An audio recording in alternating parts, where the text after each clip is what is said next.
في ناس بتقول لك ناصر منسي بيلعب كويس عشان طيب وعشان غلبان. ما فيش حاجه في الكوره كده. انا ناصر لعبت معاه، بالظبط. لعبت معاه سنه وفي في الداخليه. تمام. وكان بصراحه يعني كابتن علاء، والحق يتقال، كان اللي واثق في ناصر بقى منسي، وبجد ممكن ده اللي فرق معاه جدا احمد يحيى الوكيل. لدرجه ان كان ناصر بيلعب في الشمس والداخليه كان هيشتريه، فالشمس طلب مبلغ معين، الداخليه قال انا اخري الرقم دوت. احمد يحيى دفع فلوس من جيبه، تمام، عشان ناصر يلعب دوري ممتاز.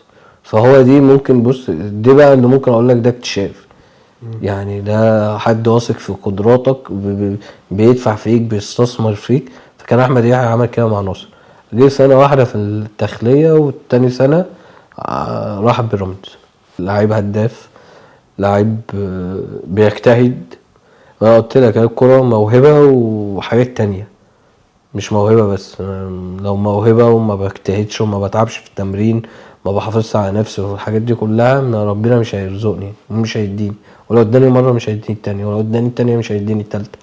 المشكله اللي هو لما يبقى طيب ومحترم وكويس وبتاع. بس توفيقه والسنين اللي هو لعبها في الدوري ديت مع كل الفرق، ناصر كان بيفرق مع كل الفرق اللي هو لعب فيها. لما راح الجيش كان فارق، في الداخليه كان فارق، بيراميدز الاوقات اللي كان بيلعب فيها، لما خد الثقه في النوادي كلها وبيلعب بصفه اساسيه. احسن تسعه من احسن الفراوده في مصر، مش هقول احسن تسعه، هو احسن تسعه جوه الصندوق. ناصر احسن فرود في الزمالك جوه الصندوق، بيلعب دماغه كويس قوي، بدماغه بيتحرك جوه الصندوق، ما فيش زيه في مصر.